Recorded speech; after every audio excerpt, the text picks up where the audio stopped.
पंचशीला चुक्ति भारत और चीन मध्यरे शांति प्रतिष्ठा पाई 1954 मसीहार जून मासरे उभय देशर प्रधानमंत्रींको मध्यरे 5 नीति विशिष्ट पंचशीला नीति स्खरित होइथिला।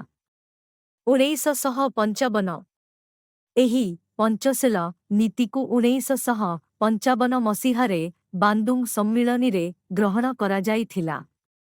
हिंदू चीन भाई भाई नीति उभय देशर बंधुत्व को बढ़ाइबारे साहाय्य करिथिला। सीमा विवाद भारत और चीन मध्यरे अनेक दिन धरी सीमा विवाद लगी रहिछि।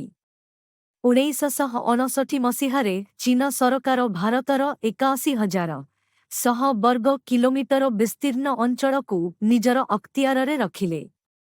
लद्दाख खुरनाकरू सही वर्ष जून जुलाई मासरे चीन सैन्य माने किछि भारतीय सैन्य को बंदी करी नैथिले ओ अक्टोबर मासरे 9 जन भारतीय सैन्य को हत्या करिथिले एवं एही सबु घटना भारतर सीमा भितरे ही संघटित होइथिला।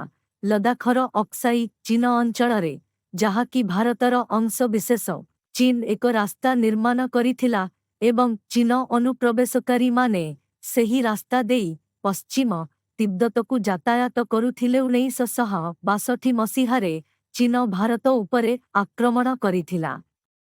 भारत और चीन मध्यरे थिबा मैक मोहन सीमारेखा को अतिक्रम करी भारतर विस्तृत अंचल को चीन अधिकार करिनेला। आंतर्जातिक क्षेत्र रे एहा आलोडन सृष्टि करिथिला एवं दुई देश मध्यरे शांति प्रतिष्ठा पाई उद्यम जारी रहिला। श्रीलंका सरकारंको उद्यमरे कोलंबो सम्मिलनी रे एक शांति प्रस्ताव गृहीत होइथिला। चीन सरकार एहाकु प्रत्याख्यान करिथिले। एबे मध्य दुई देश मध्यरे सीमा विवाद लगी रहिछि। भारतर सिक्किम उपरे मध्य चीन निजर लोलुप दृष्टि जारी रखुछि।